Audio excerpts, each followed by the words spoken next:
괜찮으세요? 저만 힘든가요? 나만 바쁜가? 왜 이렇게 바쁘지? 정신이 없네, 정신.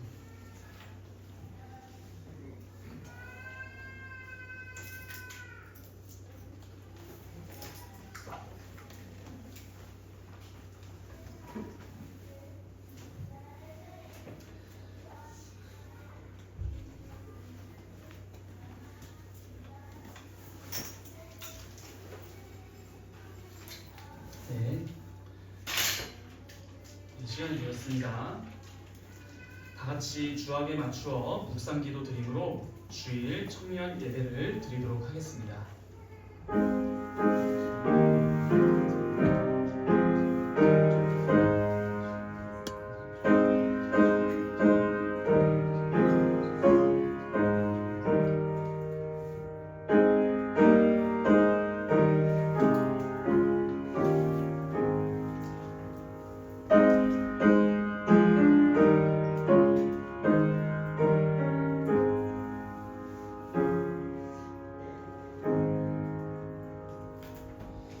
하나님이여, 주께서 우리 조상들의 날 곧 옛날에 행하신 일을 그들이 우리에게 일러주매 우리가 우리 귀로 들었나이다.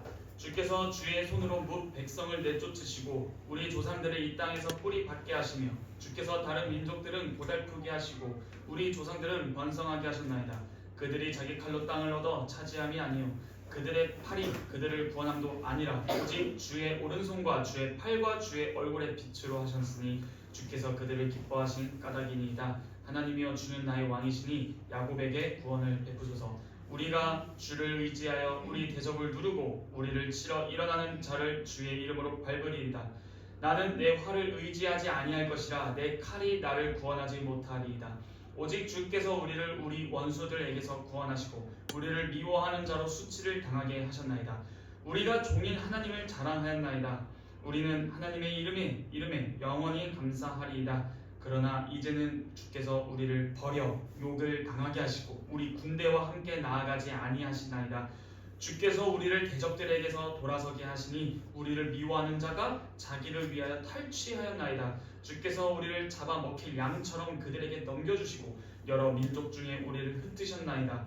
주께서 주의 백성을 헐값으로 파시며 그들을 판값으로 이익을 얻지 못하셨나이다. 주께서 우리로 하여금 우리 이웃에게 욕을 당하게 하시니 그들이 우리를 둘러싸고 조소하고 조롱하나이다. 주께서 우리를 뭇 백성 중에 이야깃거리가 되게 하시며 민족 중에서 머리 흔듦을 당하게 하셨나이다. 나의 능욕이 종일 내 앞에 있으며 수치가 내 얼굴을 덮었으니 나를 비방하고 욕하는 소리 때문이요 나의 원수와 나의 복수자 때문이니이다. 이 모든 일이 우리에게 임하였으나 우리가 주를 잊지 아니하며 주의 언약을 어기지 아니하였나이다. 우리의 마음은 위축되지 아니하고 우리 걸음도 주의 길을 떠나지 아니하였으나 주께서 우리를 승냥이의 처소에 밀어 넣으시고 우리를 사망의 그늘로 덮으셨나이다. 우리가 우리 하나님의 이름을 잊어버렸거나 우리 손을 이방신에게 향하여 폈더면 하나님이 이를 알아내지 아니하셨으리까? 무릇 주는 마음의 비밀을 아시나이다. 우리가 종일 주를 위하여 죽임을 당하게 되며 도살할 양같이 여김을 받았나이다. 주여 깨소서. 어찌하여 주무시나이까? 일어나시고 우리를 영원히 버리지 마소서. 어찌하여 주의 얼굴을 가리시고 우리의 고난과 압제를 잊으시나이까? 우리 영혼은 진토 속에 파묻히고 우리 몸은 땅에 붙었나이다. 일어나 우리를 도우소서. 주의 인자하심으로 말미암아 우리를 구원하소서. 아멘. 사도신경은 우리의 신앙 고백을 요약한 것입니다. 찬송가 앞면에 있는 사도신경을 펴서 읽으며 우리의 신앙을 고백하도록 하겠습니다. 우리가 무엇을 믿습니까? 전능하사 천지를 만드신 하나님 아버지를 내가 믿사오며 그 외아들 우리 주 예수 그리스도를 믿사오니 이는 성령으로 잉태하사 동정녀 마리아에게 나시고 본디오 빌라도에게 고난을 받으사 십자가에 못 박혀 죽으시고 장사한 지 사흘 만에 죽은 자 가운데서 다시 살아나시며 하늘에 오르사 전능하신 하나님 우편에 앉아 계시다가 저리로서 산자와 죽은 자를 심판하러 오시리라. 성령을 믿사오며 거룩한 공회와 성도가 서로 교통하는 것과 죄를 사하여 주시는 것과 몸이 다시 사는 것과 영원히 사는 것을 믿사옵나이다. 아멘. 다 함께 찬송가 24장 찬송하겠습니다.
시편 찬송 시편 90편 1절로 4절 174페이지 함께 찬양하겠습니다.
거룩하신 하나님, 우리 아버지 감사합니다.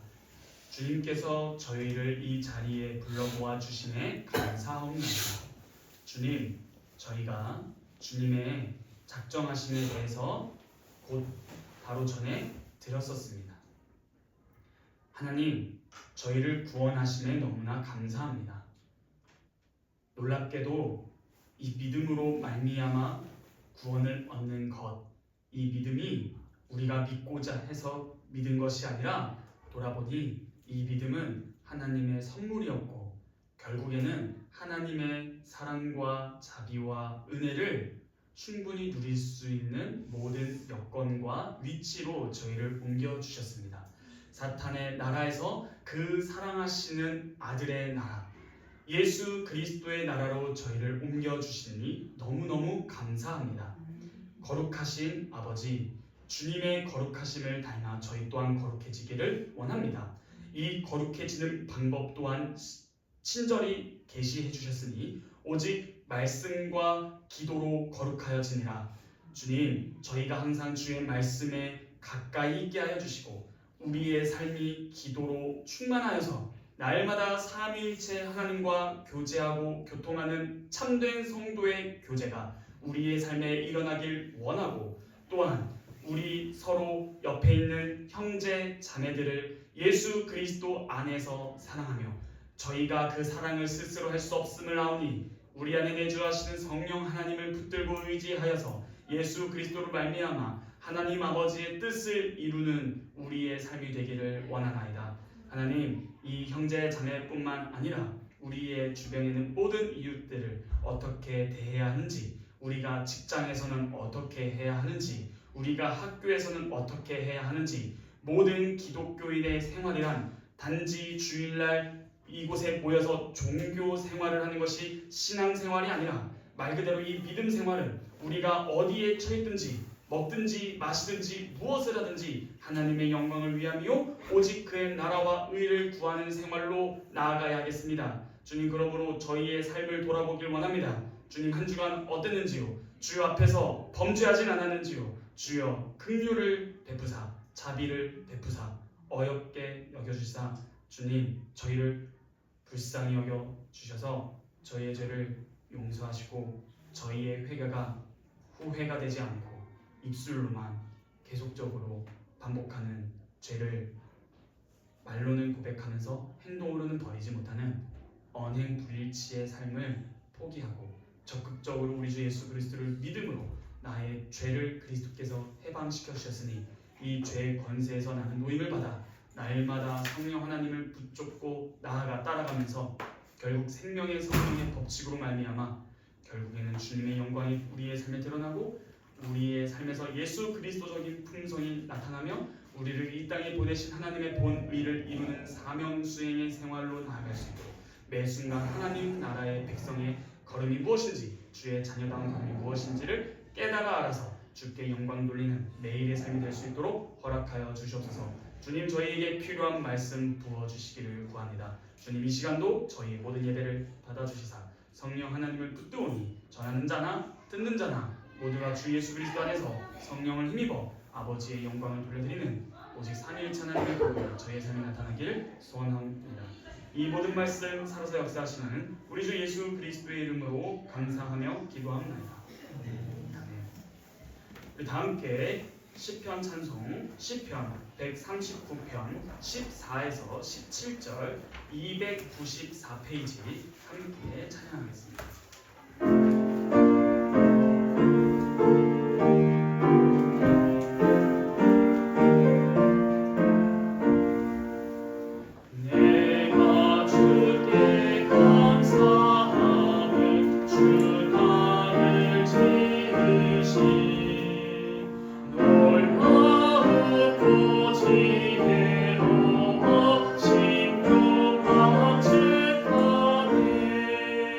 주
준비하신 예물 드리겠습니다. 찬송가 50장은 1절만 부르도록 하겠습니다.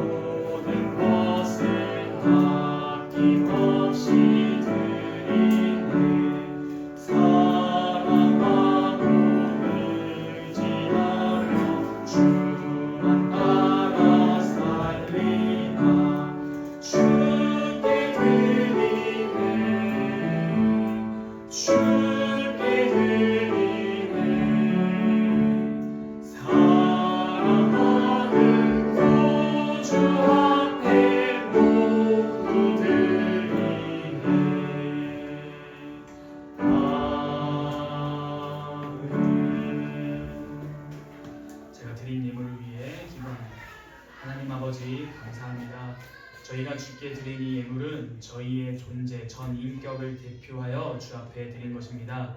그 이유는 우리의 생사 화복의 주관자 되시는 하나님께서 우리의 일터, 은사 등등을 허락해 주셨지만 이 모든 것을 가능하게 하는 그 근원의 근원됨은 바로 생명입니다. 주님, 저희가 살아있지 못하면 저희의 은사가 무슨 소용이고, 저희가 살아있지 못하면 저희의 일터가 무슨 소용이며, 주님, 저희가 살아있지 못하면 저희가 사랑하는 사람들과의 관계도 다 무용지물이지 않습니까? 그러므로 주님, 저희의 생명을 허락해 주셨기 때문에 그 터 위에서 은사든 환경이든 여건이든 상황이든 모든 것을 다 허락해 주셨음을 생각하게 됩니다. 그러므로 아무리 나의 힘과 노력으로 한다고 할지언정 이 베이스가 되는 생명을 허락해 주시지 않았다면 모든 것이 다 물거품임을 고백할 수밖에 없는 저희의 나약한 존재들입니다. 하나님, 그러므로 주님께 드리는 이 예물은 단지 저희의 주머니에서 혹은 통장의 일부분을 드리는 것이 아니라 저희의 전 존재 자체를 드리는 것이오니 저희의 존재를 받으사 마치 가인과 가인의 제물은 받지 아니하시고 아벨과 아벨의 제물을 받으셨다라고 말씀하신 것처럼 저희가 드린 예물은 저희와 불과 분의 관계, 곧 우리가 드린 예물이 하나로서 연합되어 있는 상태를 고백하게 됩니다. 그러므로 주님, 이 헌금이라는 시간을 통하여 주께 고백하는 것은 저희를 받으사 주님의 나라와 의를 위하여 저희를 사용하여 주시옵소서. 아멘. 주님, 그러므로 날마다 주님과 함께 동행하는 삶, 주님의 말씀으로 무장하는 삶, 그 전제는 바로 우리의 모든 것을 주께 맡기는 것입니다. 비로소 이러한 주께 맡김을 저희의 진정 신앙 고백으로 드린 후에 말씀이 주어집니다. 그러므로 주님, 주의 말씀으로 살아갈 수 있도록 생명을 다 드린 자답게 말씀의 충만함을 허락하여 주시옵소서. 주께서도 이 시간 함께하여 주셔서 저희에게 필요한 말씀을 허락하시고 저희가 마땅히 성령 하나님으로부터 징책받아 마땅한 것을 또한 가르쳐 주실 것을 믿사오며 이 모든 말씀 살아서 역사하신 우리 주 예수 그리스도의 이름으로 감사하며 기도하옵나이다.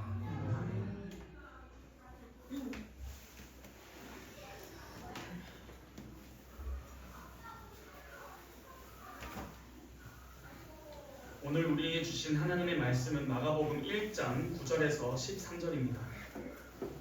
마가복음 1장 9절에서 13절입니다.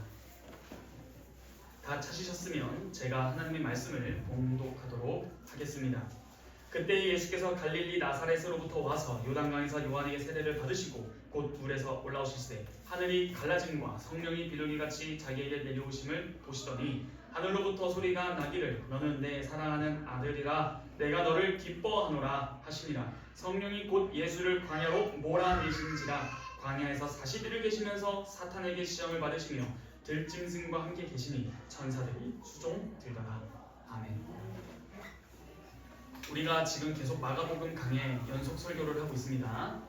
오늘 9절부터 13절까지 읽었는데요. 저번 주에 9절부터 11절까지를 해석해드리고 말씀드렸습니다. 여기서 나타나는 너는 내 사랑하는 아들이다, 너는 내가 너를 기뻐한다 라는 것을 중점적으로 살피면서 저번 주에 핵심 본문 이사야서를 살펴보았습니다. 여러분들이 잘 들으셨지만 저번 주에도 말씀드렸다시피 저번 주는 불수능이었죠. 많이 어렵습니다. 실제로 그것에 대한 증거로 많은 청년들이 이거에 대해서 질문을 많이 하기도 했습니다. 이 내용이 무슨 말인지 그래서 어제 또 서영이와 다인자매와 신방하면서 이 신방이 곧 성경 공부로 연결됐더라 라는 역사가 있었습니다. 그래서 결국에는 이 이사야서 40장부터 66장까지 다시 살펴봄으로써 잘 이해했을 거라 생각합니다. 그런데 제가 저번 주에 말씀드린 것 중에서 결국에는 유대인들이 오늘날 예수 그리스도를 왜 그리스도를 믿지 못하고 하나님을 믿지 못하는가 했을 때 그들에게는 기반이 되는 사상이 있었다는 것이었습니다. 일단 이스라엘, 이게 바로 이사야서 40장부터 66장까지 나오는 그 종이었습니다.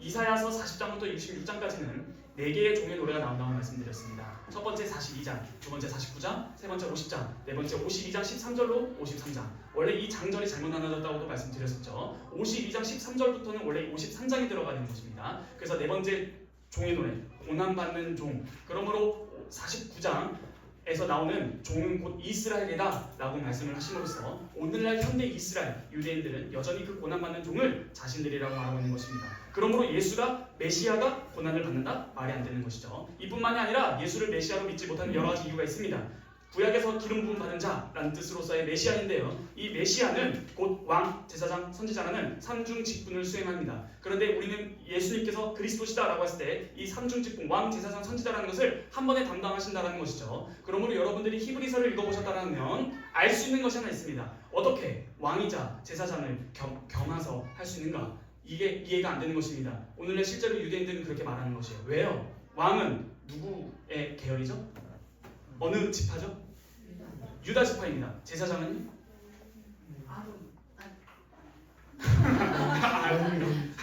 맞습니다. 아론 계열인데 레위 지파. 그런데 어떻게 예수님이 왕과 제사장을 겸하냐? 유다 지파 아니에요? 자, 이런 것처럼 오늘날 이러한 구약의 배경 때문에 예수를 믿지 않는다라고 명백하게 구약의 근거에서 제시를 한다는 것이었어요. 그런데 저희가 저번 주에 봤던 것은 이사야서 40장부터 66장까지 나오는 종은 하나의 단일한 이스라엘로 나왔지만 개인적 종, 민족적 종, 그 다음 그 민족 개인적 종을 믿음으로 말미암아 파생된 종들이라는 것을 배웠었습니다. 그래서 저번 주에 하나 말씀드리지 않은 것이 있는데요. 읽진 않겠습니다. 그냥 구도로 말씀드릴게요. 좀 빠른가요? 구도로 말씀드릴게요. 시간이 없어서. 사도행전 8장을 보시면 빌립이 하나님과 성령의 역사로 에디오피아 내시를 만나는 사건이 있습니다. 그때 에디오피아의 내시는 간닥의 여왕의 국고를 맡은 종입니다. 꽤 고위직이에요. 그런데 이 간닥에는 뭐냐면요, 바로 있죠. 바로가 뭐예요? 파라오죠. 파라오가 이름인가요? 칭호인가요? 칭호죠. 간다게가 그렇습니다. 그래서 그 간다게는 실제로 누비아라는 지역인 에디오피아 누비아인데요. 그때 거기서 왕은 오직 여왕만 있습니다. 그래서 그 사도행전 8장을 보시면 여왕, 간다게의 국보를 맡은 종, 에디오피아, 내시 이렇게 나오는 것이죠. 근데 이 종이 이게 빌립이 딱 타이밍 하나님의 작정과 섭리로 딱 적합하게 이 동시 발생 협력인데요. 딱 만납니다. 만났을 때 어떤 장면이 일어나냐면 그 에디오피아 내시가 예배를 예루살렘에서 드리고 돌아가는 길에 만나는 건데 돌아가는 길에 뭘 하고 있냐면 성경 읽고 있습니다. 청년부인 것 같아요. 그래서 청년부 성경 일독하고 있는데 마침 그때는 어디 읽고 있냐면 이사야서를 읽고 있습니다. 선지자 이사야의 글을 읽고 있었다라고 나오는데요. 빌립이 이렇게 물었습니다. 저기요, 낙나 이해되세요? 근데 뭐라 하냐? 나를 지도해주는 사람이 없으니 내가 이거 어떻게 합니까? 거기서 끌어올려서 수레에 태웁니다. 그래서 이거를 해석해주는데 그 이사야서를 읽었다라고만 말하지 않고 몇 장, 몇 절도 나옵니다. 그게 마지막 이사야서의 고난받는 종의 노래, 제 4번째 노래, 이사야서 53장을 읽고 있었습니다. 그게 성경에 그대로 나와요. 그때 이 에디오피아 내시가 묻습니다. 이게 제가 이해가 해석이 안 되는데요. 이거는 본인입니까? 타인입니까? 라고 했을 때 빌립이 뭐라고 해석해줘요? 예수다 라고 해석해줍니다. 그래서 고난받는 종으로서의 예수를 저번 주에 들었습니다. 저번 주 설교 너무 궁금하다? 어디로 가야 된다? 차십드부. 좋아요. 이런 건 하면 안 돼요. 차십드부. 하여튼 이거에 대해서 나중에 이 마가복음이 끝나면 사도행전 강해를 하든지 할 텐데 여러분 성경 읽을 때는 항상 잘 염두에 둘 것이 있어요. 이것만 힌트 드리고 다시 마가복음 본문으로 들어가시죠. 에디오피아 내시입니다. 내시 특징이 뭐죠? 좀 착잡한 존재, 안쓰럽고 안타깝고 생각만 해도 고통스러운 존재. 근데 이 내시가 하나님을 얘기합니다. 근데 여러분, 유대인이 되려면 어떻게 해야 돼요? 이게 힌트예요.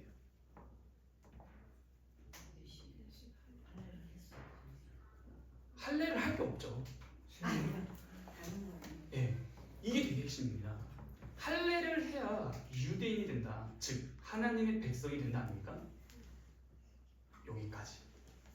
나중에 인사드리면 전할 때 배우도록 하죠. 오늘 시간이 없어요. 마가복음 먼저 10절을 다시 한번 살펴보시죠. 1장 10절. 곧 물에서 올라오실새 하늘이 갈라짐과, 자 여기서 갈라짐, 이것이 무엇이냐 하면요, 직역하면 찢어졌다라는 뜻입니다. 스키조메누스, 찢어졌다. 근데 마태복음, 마가복음, 누가복음에서 셋 다, 공관복음에서 예수님이 세례받으신 사건이 나옵니다. 근데 마태와 누가는 찢어졌다라고 하지 않고 그냥 열렸다, 그 말 그대로 그 하늘에서 내려오셨다 이렇게 표현하는데, 이 마가는 하늘이 찢어졌다 이렇게 표현을 하는 겁니다. 이것도 나중에 말씀을 드릴 건데, 이 찢어졌다는 단어가 마가복음에서 한 군데 더 나오는데, 그게 예수 그리스도께서 죽으시고 성전 휘장이 위에서 아래로 찢어졌다라는 뜻이에요. 그래서 이게 나중에 인클루지오, 수미상관법으로서 나중에 나오는데, 나중에 이거 한 15장쯤 가면 나오니까 그때 살펴보도록 하고요. 여튼 하늘이 찢어졌다라는 것이에요. 굉장히 강한 표현이죠. 하늘이 찢어졌대요. 하늘이 찢어졌는데 거기서 뭐가 내려와요? 네, 성령 하나님이 비둘기의 모양처럼 내려오십니다. 자, 마가의 이런 표현은 우리가 그동안 마가복음을 해석하면서 구약을 정말 많이 봤는데, 특히나 어느 구약 성경을 많이 인용했죠? 그렇죠. 이사야서가 굉장히 많이 인용됐죠. 근데 실제로 이 하늘이 찢어져서 성령이 내려오신 것이 이사야에 암시되어 있습니다. 그것이 뭐냐면 이사야서 64장 1절을 한번 찾아보시죠. 다 같이. 이사야서 64장 1절입니다. 이사야서 64장 1절입니다. 한번 다 찾으셨나요? 64장 1절. 다 찾았으면 한 목소리로 한번 읽어보도록 하겠습니다. 시작. 원하건대 주는 하늘을 가르고 강림하시고 주 앞에서 산들이 진동하기를. 아멘. 자, 이 64장 바로 전장이 63장 7절부터 한번 쭉 읽어볼 거예요. 다들 눈으로 따라와 주시기를 부탁드리겠습니다. 읽겠습니다. 내가 여호와께서 우리에게 베푸신 모든 자비와 그의 찬송을 말하며 그의 사랑을 따라 그의 많은 자비를 따라 이스라엘 집에 베푸신 큰 은총을 말할 것이다. 그가 말씀하시되 그들은 실로 나의 백성, 거짓을 행하지 아니하는 자녀라 하시고, 그들의 구원자가 되사 그들의 모든 환난에 동참하사 자기 앞에 사자로 하여금 그들을 구원하시며 그의 사랑과 그의 자비로 그들을 구원하시고 옛적 모든 날에 그들을 드시며 안으셨으나, 자, 구원의 내용이에요. 그들이 반역하여 주의 성령을 근심하게 하였으므로 그가 돌이켜 그들의 대적이 되사 친히 그들을 치셨더니 백성이 옛적 모세의 때를 기억하여 이르되, 중요합니다. 백성과 양떼의 목자를 바다에서 올라오게 하신 이가 이제 어디 있는데, 그들 가운데 성령을 두신 이가 이제 어디 있는데, 그의 영광의 팔이 모세의 오른손을 이끄시며 그의 이름을 영원하게 하려 하사 그들 앞에서 물을 갈라지게. 자, 그러면 이스라엘 백성이 회고하는 거죠, 구원의 역사를. 그러면 이게 무슨 구원이었던 거예요? 홍해죠. 출애굽의 역사했던 그 하나님은 어디 있는데? 라고 말하는 것이잖아요. 백성들이 출애굽의 구원이었습니다. 그들을 깊음으로 인도하셨어요. 그리고 광야에 있는 말같이 넘어지지 않게 하신 이가 이제 어디 계시냐 따지는 거예요. 말 그대로 구약의 출애굽, 홍해를 건너고 애굽으로부터 탈출을 해서 광야를 걷게 하신 그 구원 하나님 어디 있는데, 여호와의 영이 그들을 골짜기로 내려가는 가축같이 편히 하셨도다. 주께서 이와 같이 주의 백성을 인도하사 이름을 영화롭게 하셨나이다 하였느니라. 주여, 이제는 다시 바꾸는 겁니다. 주여, 하늘에서 굽어 살피시며 주의 거룩하고 영화로운 처소에서 보소서. 주의 여성과 주의 등하신 행동이 이제 어디 있나이까. 주께서 베푸시던 강곡한 자비와 사랑이 내게 그쳤나이다. 주는 우리의 아버지시라. 아브라함은 우리를 모르고 이스라엘은 우리를 인정하지 아니할지라도 여호와여, 주는 우리의 아버지시라. 옛날부터 주의 이름을 우리의 구속자라 하셨거늘. 자, 여기서 아브라함은 우리를 모르고 이스라엘은 우리 인정하지 않는다 했을 때 이 이스라엘이 누굴까요? 아브라함이 나온 것으로 힌트를 얻어요. 누구죠? 그러면 이 이스라엘? 야곱입니다. 그러니까 쉽게 말해서 우리의 족장들은 우리를 모르고 인정하지 아니할지라도 하나님은 우리를 아시고 우리를 인정하지 않습니까? 라는 것이죠. 여호와여 어찌하여 우리로 주의 길에서 떠나게 하시며 우리의 마음을 완고하게 하사 주를 경외하지 않게 하시나이까. 원하건대 주의 종들 곧 주의 기업. 뭐라고요? 주의 종들 곧 주의 기업. 하나님의 백성 지파들이라고 나와요. 지파들을 위하여 돌아오시옵소서. 그러므로 지금 이 포로기에 끌려가고 남유다 북이스라엘 다 흩어졌는데 이 12지파 이스라엘을 회복시켜 주시옵소서라는 걸 통해서 메시아가 와서 해야 할 일이 무엇이라는 거예요? 12지파를 회복하는 것. 그래서 예수님께서 오셔서 몇 명을 제자 삼으셨다? 주의 거룩한 백성이 땅을 차지한 지 오래지 아니하여서 우리의 원수가 주의 성소를 유린했습니다. 우리는 주의 다스림을 받지 못하는 자 같으며 주의 이름으로 일컬음을 받지 못하는 자 같이 되었나이다. 여기를 문맥으로 하고 방금 읽은 64장 1절이 뭐예요? 이사야가 말합니다. 원합니다. 주는 하늘을 가르시고 강림하셔서 저희를 구원하소서.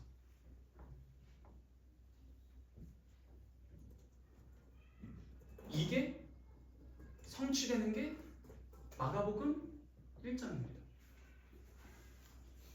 하늘을 가르사 임재하소서.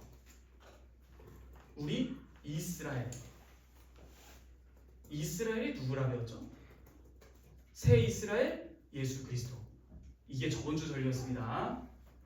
이스라엘에게 주여 하늘을 가르사 임재하소서. 주의 영이 임하는 장면입니다. 그러므로 이사야서는 결국 새 출애굽의 역사를 다시 기도하는 것입니다. 우리의 조상 이스라엘을 애굽에서부터 바다를 가르시고 광야를 걷게 하신 그 구원의 하나님, 새로운 출애굽, 새 출애굽을 허락하소서. 그러므로 마가복음을 쓴 마가에 따르면 복음이란 뭐냐? 이사야의 간구에 대한 하나님의 대답이다 라고도 말할 수 있습니다. 복음이란 뭐예요? 이사야의 간구에 대한 하나님의 대답이 이루어진 것이에요. 곧 하늘을 찍고서 예수에게 내려오는 성령은 하나님의 종말론적 구원 사역이 시작됐다라는 것을 보여주는 것입니다. 즉 하나님은 다시 한번 이스라엘을 다스리러 오신 것입니다. 이 이스라엘이라는 말을 썼을 때 잘 여러분들이 이제 머릿속에 돌려가면서 민족적인지 개인적인지 아니면 그 개인적 종을 믿음으로 말미암아 종들이 된 우리 새 영적 이스라엘인지 로마서 2장에서도 나오지 않습니까? 표면적 유대인이 아니요 신령한 내면적 유대인. 겉으로 할례 받은 게 유대인이 아니라 내면 신령한 우리가 유대인이다. 이렇게 말을 하기도 합니다. 자, 여기까지 보시고요. 자, 오늘은 12절과 13절을 중심으로 해서 볼 것입니다. 12절입니다. 12절을 보시면 성령이 곧 예수를 광야로 몰아내셨다. 자, 방금 전에 세례를 받고 하나님의 성부 음성과 성자께서 물 위로 올라오신 세례 사건과 성령의 강림으로 말미암아 구원 사역이 임했으면 우리는 자연스럽게 기대하는 것이 뭐예요? 성령 충만했으면 이제 일이 순탄하게 풀려되는 거 기대되는 것이죠. 그런데 오늘 본문을 보면 성령이 비둘기처럼 왔는데 하는 행동을 보니까 광야로 예수를 쫓아냅니다. 이게 몰아내다라는 것이 쫓아내다, 쫓겨버리다라는 뜻이에요. 쫓아내버린 거예요. 이건 완전 비둘기가 아니라 매야, 매. 왜 그랬을까요? 왜 쫓아냈을까요? 이 기대가 됩니까? 이를 척척척 지내게도 모자를 파내 성령이 곧 예수를 광야로 몰아내셨다. 여러분, 이 광야 시험 있잖아요. 세례 받으신 다음에 공간복음서 다 나오는 거 아시죠? 마태복음에도 나오고 누가복음에도 나옵니다. 그런데 마가복음에도 나오는데 마가복음은 특징이 있어요. 오늘 좀 그걸 살펴볼 건데 마가복음에는 시험을 당하신 세 가지의 내용이 없어. 보면 마태복음의 첫 번째 시험이 뭐였어요? 주제가 돌을 떡으로. 두 번째는요?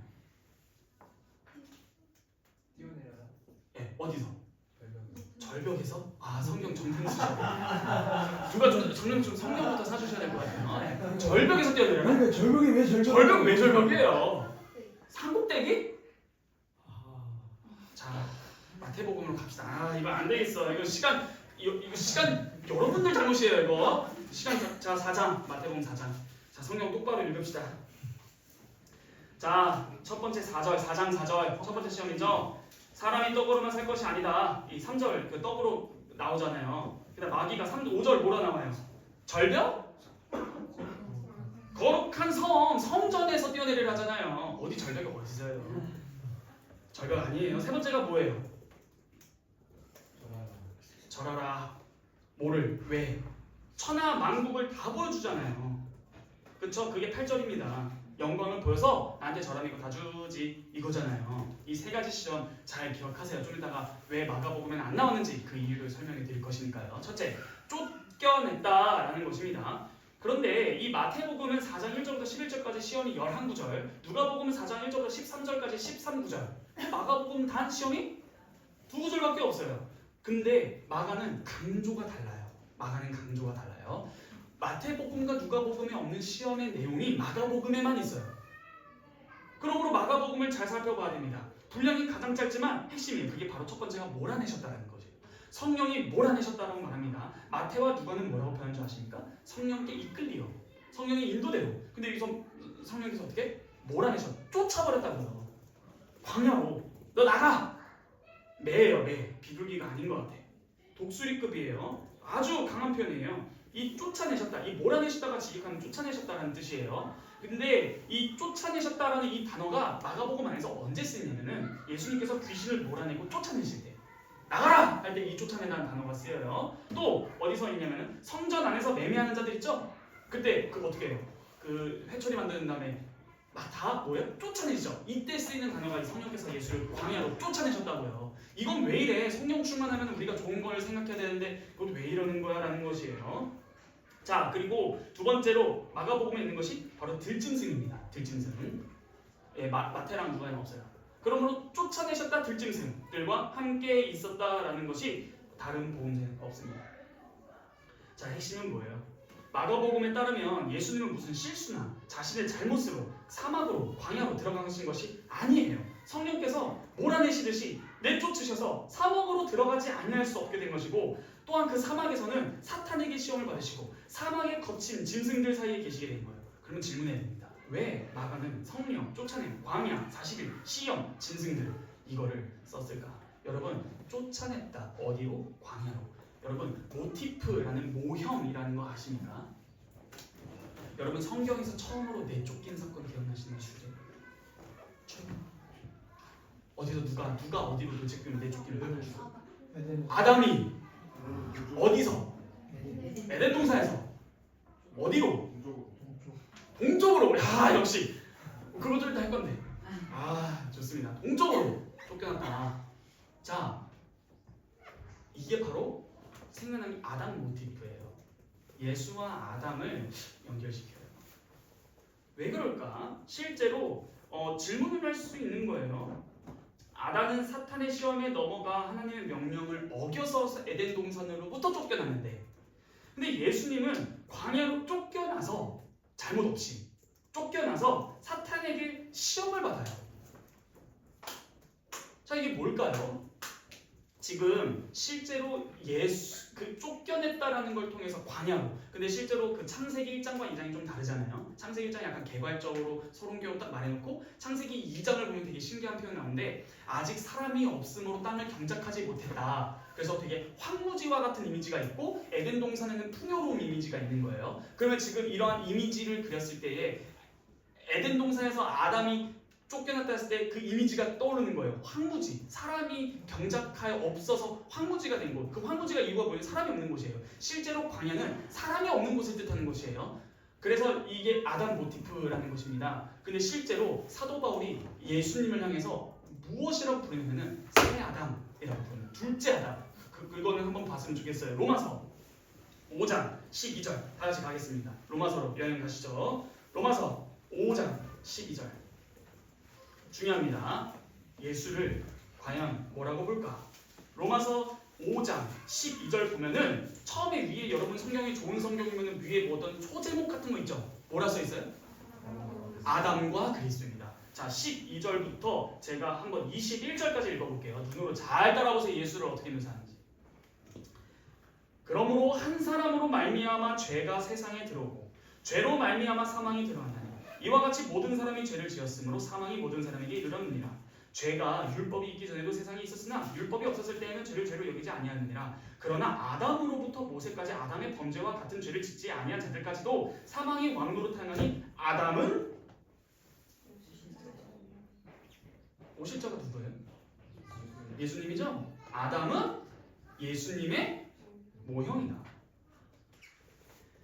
그러나 이 은사는 그 범죄와 같지 아니하니 곧 한 사람의 범죄로 인하여 많은 사람이 죽었은즉 더욱 하나님의 은혜와 또한 한 사람 나오죠? 예수 그리스도의 은혜로 말미암은 선물은 많은 사람이 넘쳤느니라. 또 이 선물은 범죄한 한 사람으로 말미암은 것과 같지 아니하니 심판은 한 사람으로 말미암아 정죄에 이르렀으나 은사는 많은 죄 범죄로 말미암아 의롭다 하심에 이름이니라. 한 사람의 범죄로 말미암아 사망이 그 한 사람을 통하여 왕노릇하였은즉 더욱 은혜와 의의 선물을 넘치게 받은 자들을 한 분 예수 그리스도를 통하여 생명 안에서 왕노릇하리로다. 그런즉 한 범죄로 많은 사람이 정죄에 이른 것 같이 한 의로운 행위로 말미암아 많은 사람이 의롭다함을 하심을 받아 생명에 이르렀느니라. 한 사람이 순종하지 아니함으로 많은 사람이 죄인이 된 것 같이 한 사람이 순종하심으로 많은 사람이 의인이 되리라. 율법이 들어온 것은 범죄를 더하게 하려 함이라. 그러나 죄가 더하면서 은혜가 더욱 넘쳐나니 이는 죄가 사망 안에서 왕노릇한 것 같이 은혜도 또한 의로 말미암아 왕노릇하여 우리 주 예수 그리스도로 말미암아 영생에 이르게 하려 함이라. 아멘. 지금 예수님을 누구랑 대비하고 있는 거예요? 아담입니다. 한 사람 한 사람. 실제로 예수님은 둘째 아담입니다. 그러므로 성경적 표현으로 보면요, 이 세상에는 인류를 두 부류로 나누셨어요. 여러분들은 어떻게 나누실 겁니까? 믿는 자와 안 믿는 자. 또 남자와 여자. 여기 나누시겠죠? 근데 성경에서는 믿는 자와 안 믿는 자 이거를 우리가 신자와 불신자라고 하죠. 근데 성경은 그렇게 표현하지 않아요. 성경적 표현으로 바꿔드릴게요. 아담 안에 있는 자, 그리스도 안에 있는 자입니다. 첫 아담 안에 있냐, 둘째 아담 곧 그리스도 안에 있냐가 성경이 인류를 나누는 성경적 표현이에요. 둘 다 아담이에요. 첫째 아담 안에 있어, 둘째 아담 안에 있어. 이게 로마서 5장입니다. 그러므로 다시 마가복음으로 돌아가면 쫓아내셨다라는 걸 통해서 창세기를 상기시켜 주기도 합니다. 그런데 방금 어디로 쫓겨났다고요, 현감형제? 동쪽. 동쪽 좋습니다. 자, 성전 입구는 어디예요? 네, 눈치가 있으면 이렇게 질문했으면 일단 북서남은 아닐 것 같아요. 자, 성전 입구도 동쪽이죠. 그런데 레위기 16장에 제7년 대속죄 욤키푸르에 이게 뭐 대속죄예요. 이게 레위기 16장에 나와요. 나중에 또 레위기 1장 1절부터 또 다시 쭉 그때 PPT까지 해서 하도록 하고, 자, 레위기 16장에 대속죄가 나옵니다. 둘째, 쫓아내셨다는 걸 통해서 알 수 있는 두 번째 그 모형문은 속죄 염소와 예수 모형문입니다. 자, 이게 무슨 말이냐? 모든 이스라엘의 죄를 사해 주는 유일한 사건 대속죄의 날, 뭘 준비해야 돼요? 뭘까요? 재물인데 무슨 재물? 방금 제가 말했는데, 네, 속죄 염소 몇 마리? 넉넉하게 한 5마리? 2마리. 제게 뽑아서 한 마리는 아사셀을 위하여 그 모든 죄를 그 염소에게 지어주고 어디로 보내요? 광야로. 자, 한 마리는 어디로 가요? 2마리가 되는데 한 마리는 성전 안으로. 자, 그러면 말 그대로 서로 반대 방향으로 가네요. 손이 참 힘들다. 반대 방향으로 가죠. 그러면은 서쪽으로 가는 곳은 성전 안으로 들어가는 것이고 동쪽으로 가는 곳은 어디로 가는 거예요? 아까 그렇죠. 그러므로 지금 이 염소, 속죄 염소, 아사셀 염소가 동쪽으로 보내짐으로 말미암아 하나님께 지은 모든 죄와 성전을 더럽힌 모든 죄를 이 아사셀 염소에게 지우고 쫓아냅니다, 광야로. 그러므로 지금 광야로 쫓아나가는 예수는 우리가 전에 배웠듯이 기뻐하는 자다. 이게 뭐라고 했어요? 고난받는 종, 대속, 제물. 우리의 대속을 이루시기 위한 예수 그리스도의 모습을 또한 보여주기도 한다. 마치 제2의 아사셀 염소와 같다라는 것입니다. 그리고 오늘 본문에서 보면은 광야에서 며칠 동안? 40일 동안. 이것은 무슨 모형로? 이스라엘 예수 모형로. 그래서 이 40일은 무엇을 상기시키죠? 어디에서? 예, 그래서 광야에서 40일 동안 시험에 받았다 했죠? 실제로 신명기 8장 한번 봐볼까요? 다들 신명기 8장. 신8 뭐라 나오죠? 신명기 8장 2절에서 4절입니다. 자, 2절에서 4절 잘 보세요. 제가 읽어볼게요. 신명기 8장 2절에서 4절입니다. 내 하나님 여호와께서 이 40년 동안 내게 광야 길을 걷게 하신 것을 기억하라. 이는 너를 낮추시며 너를 시험하사 네 마음이 어떤지 그 명령을 지키는지 안 지키는지 알려 하십니다. 너를 낮추시며 너를 줄이게 하시며 또 너도 알지 못하며 내 조상들도 알지 못하던 만나를 내게 먹게 하신 것은 사람이 떡으로만 사는 것이 아니요 여호와 입으로부터 나오는 모든 말씀으로 사는 줄을 내게 알려 하심이라. 이 40년 동안에 내 의복이 헤어지지 아니하고 내 발이 부르트지 아니하느니라. 아멘. 여러분, 왜 광야에서 40년 동안 뺑뺑이 생활했죠? 왜 40년을 40년 불순종인데 불순종에서 왜 40년을 돌았죠? 어떤 불순종을 해서 왜 40년이에요? 왜 28년은 아니에요? 형벌이 좀 세네. 피고석이 하나님. 자, 왜 40년이에요? 그렇죠. 그 근거가 어디 있어요? 민수기 14장 34절 갑시다. 바로 신명기 전이죠. 민수기 14장 34절. 자, 어떻게 나오는지 봅시다. 성경으로 확인해 봅시다. 민수기 14장 34절입니다. 다 찾으셨으면 제가 한번 읽어보겠습니다. 14장 34절. 너희는 그 땅을 정탐한 날수인 40일의 하루를 1년으로 쳐서 그 40년간 너희의 죄악을 담당할지니 너희는 그제서야 내가 싫어하면 어떻게 되는지를 알리라 하셨다 하라. 자, 정탐꾼들 보내죠? 몇 명? 한 지파당 한 명씩 대표로 가자니 12지파에 하나씩 12명. 어디로? 가나안 땅을 며칠 정탐에다 나왔어요?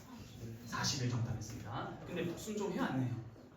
갈렙과 여호수아 빼고 다 불순종하잖아요. 그때 하나님이 대답을 보여요. 40일 정탐했지 이제부터 하루를 1년으로 형벌 시작한다. 내가 너희를 싫어하면 어떻게 되는지 경험하리라. 40년 돌아 이거예요. 그러므로 지금 이스라엘 불순종했죠?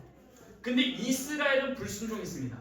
그래서 광야에서 40년간 시험을 당하며 만나를 주셔도 하나님으로부터 사는 것이 아니라 애국으로 돌아가서 계속 하나님을 시험해요. 그런데 마가복음에서는 예수께서 어떻게 하시는 거예요? 성령에게 광야로 내쫓김을 받아 어떻게 돼요? 40일 동안 광야에서 시험을 받으시며 여기서 천사들의 수종을 듣다 이게 식사 대접을 받았다라는 거예요. 이 천사들의 수종을 시편에서 72년 본문을 보시면은 이 만나를 천사들의 빵이라고 합니다. 이 만나가 천사들의 빵, 여기서 개역개정에서 아마 힘센 자들의 빵 이렇게 나오나? 그걸 만나라고 표현합니다. 그래서 천사들의 수종을 듣는다. 이게 정확하게 광야 이스라엘 40년 시험을 상기시킨다. 그러므로 지금 그러니까 이스라엘은 광야에서 하나님을 시험에서 실패했지만 새 이스라엘 신인 예수 그리스도께서는 모든 시험을 통과하는 사건이 오늘 본문이다라고도 볼 수 있겠습니다. 이해되시죠? 그러므로 지금 10절 쭉 해서 12절 그리고 13절 초반을 해석했어요. 그럼 이제 해결해야 되는 질문이 있습니다. 왜 마가복음에는 누가복음과 마태복음에 나오는 그 세 가지 시험, 돌을 떡으로 만들어라, 성령 꼭대기에서 뛰어내려라, 천하만국을 다 보여줄 때까지 내게 절하라, 왜 이걸 안 했을까? 안 썼을까? 라는 질문입니다. 자, 그런데 놀랍게도 헬라어 성경을 뒤져보니 마가복음에서 이 시험하다라는 단어가 총 4번 나와요. 총 4번. 첫 번째가 어디 나온 거예요? 13절에 나온 거죠. 시험 나왔죠. 근데 그럼 몇 번 남았어요? 3번 남았는데 이 3번이 되게 신기해요. 어떻게 되냐? 종교 지도자들이 예수를 시험합니다. 몇 번? 3번이요. 그래서 관심이 있어서 에이 설마 눈치채신 분들은 설마가 살아남는다. 자, 첫 번째 바리새인들 종교 지도자들이 예수를 시험한 사건을 한번 보도록 하겠습니다. 마가복음 8장 11절.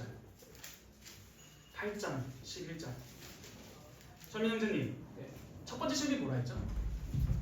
돌 중에 떡이 되게 하라. 네, 자 마가복음 8장 11절인데요. 마가는 자신의 기록을 쓸 때 마가복음을 쓴 마가는 기록 특징이 있어요. 기록 특징. 예를 들어 그 습관이라는 게 있잖아요. 뭐 예를 들어 진영 집사님이 우리 윤 장로님께 연애 때 뭐 사랑 고백을 할 때 특징이 있죠. 뭐 이렇게 필체나 없었어요? 모르겠어요. 없었습니다. 제가 있지 저쪽은 없었습니다. 아 일방통행이셨군요. 아 아쉽습니다. 네. 자 하여튼 이런 그 고유의 필체가 있고 그 저자를 보면 저자의 작품을 보면은 아 이건 누구의 작품이라는 것을 알 수 있어요. 근데 마가는요 마가복음을 쓸 때 점점 이제는 배워가겠지만 마가는 샌드위치 기법이라는 걸 자주 씁니다. 여러분 샌드위치가 뭐죠? 어떻게 생겼어요? 샌드위치가? 네, 빵과 빵 사이에 패티가 있죠. 자 그러면은 이 패티를 통해서 그러니까 패티를 잘 이해하려면 이 빵을 잘 보는 거예요. 이 샌드위치. 그러니까 똑같은 내용과 내용을 써놓고 그 사이에 중요한 내용을 넣는다는 거예요. 이해되시죠? 자 마가복음 8장 11절을 보시면 바리새인들이 나와 예수를 힐난하며 그를 시험하여 뭘 구해요? 하늘로부터 오는 표적을 구하죠. 이게 뭘까 했을 때 예수님께서는 결국 표적을 안 준다고 하면서 그냥 떠나버려요. 이게 뭘까? 자 그러면은 샌드위치 기법을 보면 됩니다. 자 이 시험이 하늘의 표적이 뭘까 했을 때 8장 1절부터 10절 그리고 14절부터 쭉 21절까지가 이 하늘의 표적 내용이 인클루지오 수미상관법입니다. 8장 1절부터 10절까지 내용이 무슨 사건이에요? 칠병이어입니다. 4,000명 먹이신 사건. 떡으로 이들을 배불리게 하죠. 그런데 시험이 나오고 나서 14절부터 21절까지는 예수님께서 배를 타고 떠나려고 해요. 그게 13절에 나오죠. 이제 자 가자 딴 데 가자 얘들아 했는데 제자들이 먹을 거를 못 챙겨왔어요. 그런데 뭐라 나와요? 되게 놀라운 거죠. 14절 다 같이 읽어보겠습니다. 시작. 제자들이 떡 가져오기를 잊었음에 배에 떡 한 개밖에 그들에게 없더라. 떡 몇 개? 한 개? 과연? 자 다음 절 16절 볼게요. 다 같이 시작. 제자들이 서로 수군거리기를 이는 우리에게 떡이 없음이로다 하거늘. 제자들의 떡 몇 개? 0개. 배에 떡 몇 개? 근데 제자들은 뭐라고 했어? 떡 안 가져왔다 가져왔다? 안 가져왔다. 그럼 떡이 뭐예요? 예수님 본인이에요. 배에 떡이 몇 개 있다? 하나 있다. 근데 제자들은 떡 가져왔다 안 가져왔다? 지금 제자들은 어떤 걸 떠오르는 거예요? 물질적 떡 먹는 양식인데 14절 내레이션은 이렇게 말합니다. 배에 떡은 한 개밖에 없더라. 그러니까 그러면 내레이션 있잖아요. 내레이터가 약간 그런 거잖아요. 무대 여러분 뮤지컬이나 연극 보셨죠? 그러면 무대가 착 열리기 전에 음성만 들리는 거 아시죠? 검은색 배경에서 다음날 이렇게 됐습니다. 이런 거 있잖아요. 이런 것처럼 14절 내레이션이 배에 떡이 한 개밖에 없었더라. 그럼 우리 쫙 꽂히고 막 파도소리 쭉 하는데 제자들이 나와서 연극하는 거예요. 야 떡 안 가져왔어? 베드로 야 정신 차려 요한 너 뭐 하는 거야? 야 총무 나와 서기 나와 회장 나와 베이스 떡 어떻게 우리 예수님 배고프면 근데 배에 떡이 하나 있더라. 그게 뭐예요? 생명의 떡 하늘의 만나 그 예수님 본인 자체예요. 그러면 지금 여기서 구하는 하늘의 표적 너가 진짜 구원자 그리스도야? 하늘의 표적 하나님의 구원의 그 양식이라는 것도 너 할 수 있어? 이런 맥락. 그러므로 지금 첫 번째 시험은 뭐야? 뭐와 관련된 거예요? 주제가 떡이요. 그러면은 이게 마태복음과 누가복음 무슨 첫 번째 시험은 무슨 주제였죠? 돌을 떡으로 만들어라. 10장 2절입니다. 두 번째 시험 넘어가 보시죠. 바리새인들이 예수께 나와 그를 시험하여 묻되 사람이 아내를 버리는 것이 옳으니까. 자, 두 번째 시험은 뭐예요? 이혼 주제입니다. 이혼이 허용되는가? 입니다. 이 시험의 내용은 이혼인데요. 여러분 이거를 보기 전에 앞서서 생각해야 될 게 있어요. 세례 요한은 아직 안 봤지만 세례 요한이 죽어요. 순교당해요. 왜 죽는지 아시는 분? 헤롯의 동생의 아내를 취해서입니다. 쉽게 말해서 헤롯이 자신의 아내를 버리고 동생의 아내를 취한 거예요. 그래서 그걸 누가 지적해요? 세례 요한이 지적해요. 형제의 아내와 약 재혼한 것을 세례 요한이 반대했다가 어떻게 돼요? 결국에는 목 잘려 속 안에 담겨 죽잖아요. 그게 마가복음 6장에 나와요. 결국에는 세례요한은 뭘 걷는 거예요? 혼인 문제를 걷는 거예요. 근데 이것이 단순히 혼인 문제를 걷는 게 아니라 어떤 거예요? 지금 높은 고위직들의 정치적 사안이 낀 거예요. 그쵸? 그랬을 때 지금 이 시험은 뭘까요? 예수님에게 이혼되나요? 라고 물어본 것은 다분히 정치적이에요. 만약 예수님이 안 된다면 어떻게 되는 거예요? 그쵸? 헤롯 사건 또 연도되는 거잖아요. 맥락상 우리는 기억하고 있어요. 혼인 문제를 건드렸다 세례요한이 죽었다고. 근데 이 세례요한이 주의기를 준비하다가 그렇게 된 거잖아요. 근데 여기서 이게 왜 시험이었을까요? 만약 된다고 하면은 괜찮아라고 한다면 재혼은 괜찮아라고 한다면 어떻게 되는 거예요? 네? 물러난다? 그게 아니라 세례요한이 거짓 선지자가 되는 겁니다. 왜 이혼하지 말라며? 그렇게 하지 말라며? 근데 예수님이 해도 된다라고 말해버리면 어떻게 되는 거예요? 둘이 상충되네. 그러니까 지금 다분히 정치적이라고요. 예수님의 말 한마디에 너도 세례요한처럼 될래? 아니면 앞선 주의 사자, 종말의 엘리야 그게 아니라고 할 건가? 시험이잖아요. 어떻게 할 건가? 이 문제는 다분히 정치적입니다. 근데 이게 두 번째 시험이 뭐였어요? 성전 꼭대기에서 뛰어내리는 거죠. 이것도 굉장히 정치적인 문제예요. 하필 뛰어내려도 어디서 뛰어내리라? 성전이 왜? 절벽은 왜 아닐까요? 절벽에서 뛰어내려도 되잖아요. 근데 왜 성전이야? 앞서서 세례요한에게 세례를 받고 물 위로 올라오셨을 때 너는 내 사랑하는 아들로 내 기뻐하는 자다라는 말은 왕과 제사장의 직위 임명식이었어요. 너는 메시아다 이런 거죠. 그런데 예수님이 메시아의 일을 척척척 진행해 나가려면은 순탄해요, 안 순탄해요? 안 순탄하죠. 여러분 아이언맨 보셨어요? 어떻게 착지해요? 항상 그냥 이렇게 착지할 때도 있지만 이렇게 멋지게. 근데 어떻게 착지해야 되고? 딱 이게 뭔가 손 이거 있잖아요. 자, 성전에 누구 있어요? 예루살렘 성전은 뭐예요? 정치적, 종교적, 문화적 중심지 아닙니까? 거기 누구 있어요? 제사장들 있고요, 또 바리새인들 있고요, 서기관들 있고요. 아주 그냥 다 모인 총집합체 아닙니까? 서울이라고요. 서울 중에서도 청와대라고요. 지금 청와대 옮겨졌지만. 근데 거기서 뛰어내는데 예수가 살아. 그럼 어떻게 되는 거예요? 너무 일이 잘 될 것 같지 않아요? 일이 잘 풀린다고요. 이것도 다분히 정치적이라고. 이해되시나요? 일단 이 정도까지. 깊게는 나중에 예수님의 시험 당하신 세 가지를 깊게 해석하면은 그것도 오래 걸릴 건데 일단 이 두 번째도 굉장히 두 번째 마태복음 시험과 유사합니다. 자, 세 번째입니다. 12장 15절. 12장 15절은 제가 읽어보겠습니다.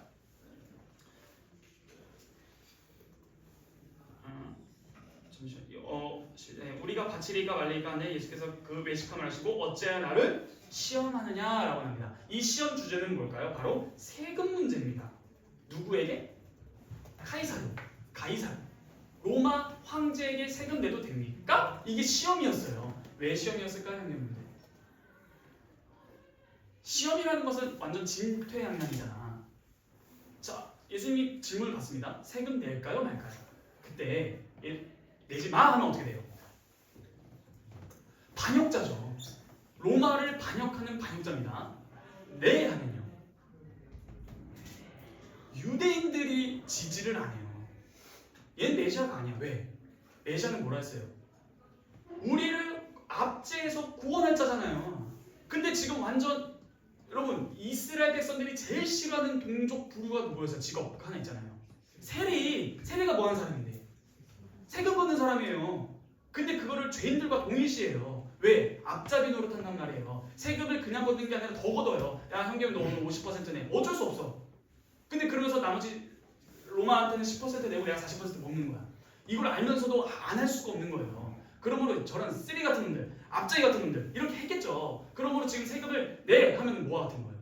이건 완전 세리와 같아. 죄인이네 완전. 이렇게 되는 거고. 내지 말라면 로마를 반역하네. 그냥 완전 또 진퇴양난이다. 이때 예수님이 이 시험을 어떻게 극복하세요? 동정 가져와. 거기 동전에 뭐라 했니?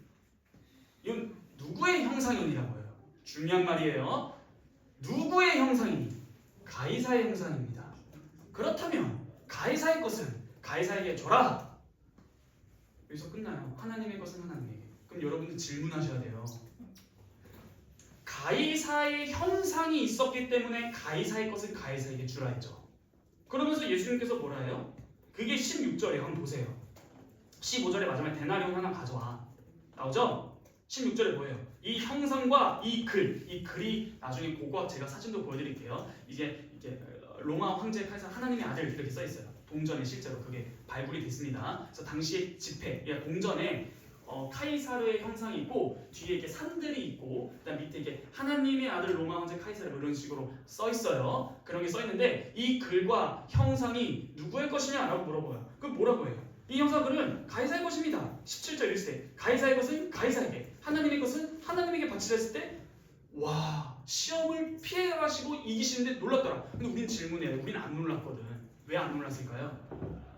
이해가 안 된다라는 거. 이게 왜 시험 끝난 거야? 지금 한참 토론 시작해야 되는 거 아닌가? 자 뭐라고 해? 핵심이 뭐였어요? 이 동전에 누구의 형상이냐? 가이사의 형상이 있습니다. 가이사에게 바치라.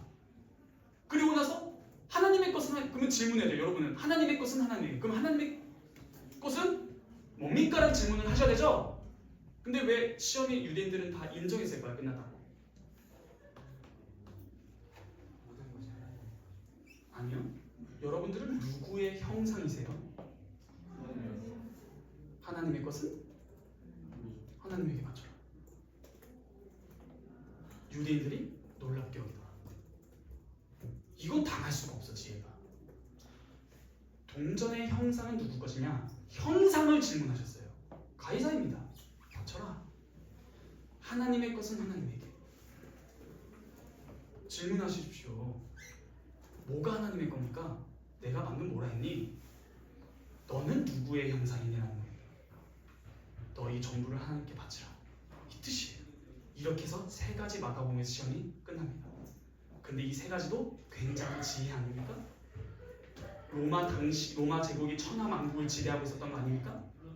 그런데 이것을 부수는 것, 이것을 내가 다 준다라는 것이 세 번째 마태복음에 나온 시험이었는데 그것을 받지 아니하시고 세 번째 시험을 이기는 방법이 뭐였어요? 오직 다만 너의 주 하나님만 섬기라. 세 번째 시험이 뭐였어요? 하나님의 것은 하나님에게. 너는 하나님의 형상으로서 하나님만 예배해라. 왜 우리의 형상인 하나님의 형상을 함께 드리는 게 함께 예배해요? 로마서 영과 너희의 산 제물로 너희를 드리라. 12장 1절이죠. 그리고 우리의 영과 진리로 요한복음 4장이죠. 이처럼 우리를 하나님께 드린다는 것은 예배하는 것이고 마태복음 마지막 시험에서도 다만 오직 주 너의 하나님만을 섬기라. 그래서 이 세 번째 시험이 하나님만 섬길 것인지 로마 제국의 황제를 섬길 것인지에 대한 시험의 내용이 똑같아요. 이거를 통해서 무엇을 알 수 있어요? 마가가 왜 세 가지 시험을 마태랑 누가와 다르게 안 썼을까? 이걸 통해서 마가가 뭘 말해주는 거예요? 우리를 향한 사탄의 시험은 어떤 일정한 한 시기만이 아니라 일생을 통해서 옵니다. 예수님의 생애 전부가 다 시험 드글 바글바글했어요. 다 문제가 뭐였어요? 먹는 문제, 혼인 문제, 섬김 문제예요. 이게 마태복음에 먹는 문제, 섬김 문제, 정치적 문제, 그러니까 혼인 문제, 시험 섬김 문제랑 똑같아요. 근데 이게 왜 사탄의 시험이에요? 먹는 것과 그다음 뛰어내리는 것. 이게 뛰어내리는 것이 이게 누가복음의 순서가 바뀌어 있죠. 두 번째, 세 번째. 그러면 두 번째가 뭐예요? 천하만국을 먼저 보이는 것이죠. 그다음 세 번째가 뛰어내리라는 거예요. 그러면은 뭐예요? 먹는 것도 그다음 천하만국을 보여줍니다. 보는 것. 그다음 뛰어내리는 것, 정치적으로 그 일을 수행하기에 적합한 상태의 지혜로운 행동해라. 지혜롭게 하나다. 뭐 생각나는 거 없으십니까? 그렇죠. 사탄이 하와를 꼬셨을 때 하와가 선악과를 보고 뭐라 말해요? 먹음직하고 또 보암직하고 천하만국. 지혜롭게 하나다. 이 방법이 가장 지혜롭다. 참 사탄은 신실해요. 그 사탄의 시험은 항상 우리의 먹고 사는 문제, 혼인 문제, 정치적인 문제, 하나님만 섬기는 문제로 항상 옵니다. 우리가 일상생활에서 사탄의 시험을 어떻게 분별해야 되냐? 우리 일상생활을 통해서 우리의 육신의 정욕과 세상의 정욕과 이 안목의 정욕, 이것도 똑같죠? 요한일서에서 나온 거죠? 뭐라고요? 육신의 정욕과 먹는 것, 안목의 정욕과 보는 것, 이 세상의 자랑이라 지혜롭게 할 만하다라는 거예요. 그게 정말 지혜지 않냐라는 거예요. 이렇게 사탄의 시험이 마가복음 전반에 걸쳐서 나온다라는 겁니다. 이해되시죠? 그리고 들짐승과 함께 계셨대요. 이거 하고 시간이 많이 갔는데 빨리 하고 마무리하겠습니다. 들짐승과 함께 계신다는 것은 이사야서 11장에 대한 예언의 성취예요. 한번 이사야서 11장을 한번 가보도록 하겠습니다. 이사야서 11장. 들짐승과 함께 계셨다도 마가복음에만 나오기 때문에 이건 보고 넘어가도록 하겠습니다. 이사야서 11장 6절에서 9절을 보시면 제가 한번 읽어볼게요. 그때에 이리가 어린 양과 함께 살고 표범이 어린 염소와 함께 누우고 송아지와 어린 사자와 살찐 짐승이 함께 있어 어린 아이를 끌며 이때는 이제 유리가 이제 사자 끌고 다닐 거예요. 암소와 곰이 함께 먹으며 그것들의 새끼가 함께 엎드리며 사자가 소처럼 풀 먹을 것이고 젖먹는 아이가 독사의 구멍에서 장난하며 젖된 어린아이가 독사의 굴에 손을 넣을 것이다. 내 거룩한 산 모든 곳에서 해는 덮고 상함도 없을 것이니 이는 물이 바다를 덮음같이 여호와를 아는 지식이 세상의 축복과 찬양이죠. 여러분들 잘 아시는 찬양. 자, 이때가 바로 지금 이 들짐승들, 이 들짐승이 직역하면 야생 동물인데요. 이 야생 동물이 광야에 있는 것은 불뱀을 떠오르기도 하지만 이사야서 11장 6절에서 9절을 보면은 이것이 사실 뭐예요? 야생 동물과 친화적인 관계를 맺는 장면이에요. 어린 아이건 사람이건 해치지 않는다고요. 동물들끼리도 해치지 않는다고요. 그런데 이것이 어디서? 내 거룩한 산에서요. 이 거룩한 산이 뭐예요? 거룩하다. 성산이잖아요. 이게 하나님의 산이에요. 거룩한 산. 근데 이거 에스겔서 28장으로 넘어가고 있습니다. 거룩한 산, 하나님의 성산인데 에스겔서 28장을 보도록 하겠습니다.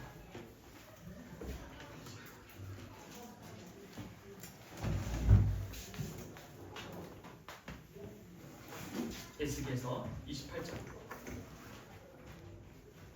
한번 28장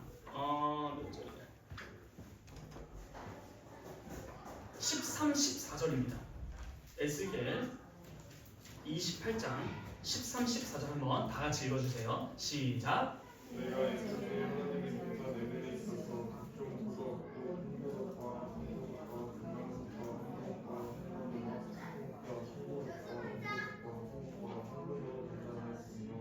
내가 지음을 받던 날에 너를 위하여 소고와 비타가 준비되었다.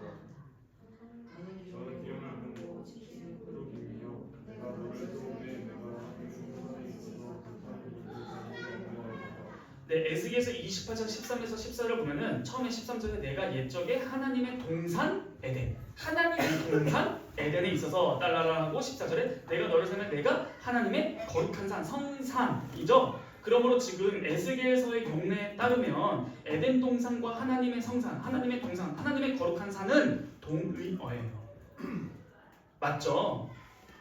그러므로 지금 이사야서 11장 6절에서 9절 야생동물과 친화적인 관계를 맺는다라는 이 예언이 언제? 그때에 거룩한 산, 에덴 동산을 말하는 거잖아요. 그러면 지금 예수님께서 광야로 쫓겨났는데 짐승들과 들짐승, 즉 야생동물들과 함께 있음으로 친화적인 관계를 맺고 있어요. 지금 이것은 무엇이 회복됐다는 거예요? 에덴 동산이 회복됐다는 거예요. 에덴 동산이 회복됐다는 것은 뭐예요? 그냥 진짜 에덴 동산화된 거예요? 그게 아니라 에덴 동산의 핵심적 주제는 하나님과의 교제예요. 날마다 거인을 거닐면서 아담아, 하와야 이 관계 에덴 동산이 회복됐다는. 그러면 에덴 동산이 왜 쫓겨났어요? 하나님과의 관계가 단절된 거잖아요. 불법함으로. 근데 이 광야에서 40일 동안 사탄의 모든 시험을 이기심으로 에덴 동산을 회복하셨다는 것은 하나님과의 관계를 예수 그리스도께서 회복하셨다는 거예요. 정리하겠습니다. 지금까지 너무나 많은 내용을 살펴봤어요. 예수님께서 광야로 성령에게 쫓겨나셔서 40일 동안 시험을 받으시는데 마가복음에서는 마태복음과 누가복음에 나오는 시험 3가지가 나오지 않았습니다. 그런데 그것을 의무시를 여겼던 나머지 마가복음에서 시험이 방금 읽은 1장 13절 빼고 3번의 시험이 나왔는데 그것이 바로 첫 번째는 떡 문제, 두 번째는 혼인 문제, 세 번째는 로마 세금 문제를 통해서 먹는 문제, 정치적 문제, 뛰어내리는 문제라든지 그 다음 누구를 섬길까라는 문제가 예수님의 일생 전체에 걸쳐서 나타나는 사건이다라는 것이었습니다. 그것뿐만 아니라 예수님께서 시험을 이기셨다는 것은 무엇이냐? 모든 하나님과의 관계, 에덴 동산의 관계를 회복했다는 것이에요. 그러면은 여러분들은 이제 해야 될 것은 딱 하나예요. 그게 뭐예요? 우리가 그동안 배웠듯이 주의 길을 준비하는 겁니다. 회개하는 거예요. 회개는 뭐예요? 후회가 아닙니다. 나의 모든 죄를 철저하게 두 손 두 발 다리를 싹싹 빌으십시오. 그리고 그것을 빌 뿐만이 아니라 믿는 것까지가 회개라고 했습니다. 믿음으로 예수 그리스도와 연합해서 새 이스라엘 고난받는 종과 함께하여 우리의 모든 죄사 배어서저 수련회 때 회개하라. 그러면 뭘 받는다? 세례를 받고 무엇 두 가지를 선물로 받는다? 죄사함과 성령을 받는다. 그러므로 성령의 충만하신 예수 그리스도의 생활을 보시면 우리가 어떻게 살아야 될지, 그 다음 시험은 어떻게 오는지, 우리가 무엇을 대비해야 되는지, 우리가 무엇을 믿어야 하는지가 답이 나옵니다. 결국에는 이 예수 그리스도의 생애는 마지막에 십자가로 끝나지 않습니다. 부활과 승천까지 갑니다. 그리고 사도행전이 시작되는 거예요. 그러므로 우리는 이걸 통해서 다시 한번 기억해야 되는 거예요. 이런 예수님의 짧은 1절부터 13절까지 봤는데 정말 5주 동안 이걸 본 거예요. 우리가 해야 될 게 너무나 명백해집니다. 회개하십시오. 시험에서 이기셔서 하나님과의 관계를 회복한 성도의 교제. 유일한 길은 그리스도와 하나 되는 것, 믿는 것밖에 없습니다. 오직 의인은 믿음으로 말미암아 살리라. 아멘. 기도하겠습니다. 거룩하신 하나님 아버지 감사합니다. 예수님께서 우리의 구원자로서 예수님 본인이 우리들 죄인들과 완전히 동일시 되셔서 완전한 동일시가 되셔서 세례를 받으심으로 회개 세례를 받으심으로 우리 대신 죽으셨습니다. 뿐만 아니라 이 예수 그리스도의 복음은 광야와 같은 우리 인생길에서 전혀 예상치 못했던 뜻밖의 재난이나 생각지도 못했던 질병이나 고통이 오늘날 우리에게 많이 오는데 이런 것에 있어서 근본적인 위로를 주는 복음입니다. 그러므로 주님, 이런 예수님에 대해서 13절까지만 살펴보더라도 알 수 있는 것은 결국 이 복음은 단지 예수 믿으면 복 받는다, 병이 낫는다, 좋은 대학에 간다, 좋은 직장에 간다, 좋은 배우자를 만난다 라는 사탕 발림의 저급한 복음이 아니라 참된 복음은 예수 그리스도께서 행하신 것과 그분이 누구신지를 바르게 아는 것임을 저희가 들었습니다. 주님, 친히 광야에 쫓겨나셔서 시험을 이기심으로 하나님과의 관계를 회복하신 주님, 당신을 믿음으로 우리도 삼위일체 하나님과의 관계를 회복합니다. 그러므로 우리의 일상생활에서 날마다 주님과 동행하는 그 걸음이 역력하게 나타날 수 있도록 허락하여 주시옵소서. 이 모든 말씀 살아서 역사하시는 우리 주 예수 그리스도의 이름으로 감사하며 기도하옵나이다. 아멘. 함께 찬송가 2장 찬송하겠습니다.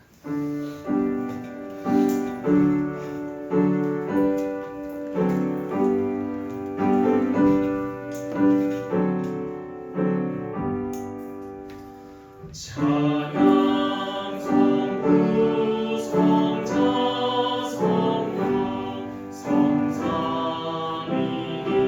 성삼위일체께 영원 무궁하기까지 영광을 돌리세. 영광을 돌리세.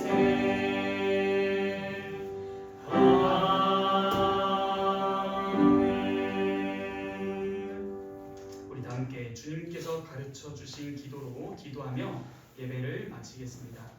하늘에 계신 우리의 아버지여, 이름이 거룩히 여김을 받으시오며 나라에 임하시오며 뜻이 하늘에서 이룬 것 같이 땅에서도 이루어지이다. 오늘날 우리에게 일용할 양식을 주옵시고 우리가 우리에게 죄 지은 자를 사하여 준 것 같이 우리 죄를 사하여 주옵시고 우리를 시험에 들게 하지 마옵시고 다만 악에서 구하옵소서. 대개 나라와 군세와 영광이 아버지께 영원히 있사옵나이다. 아멘.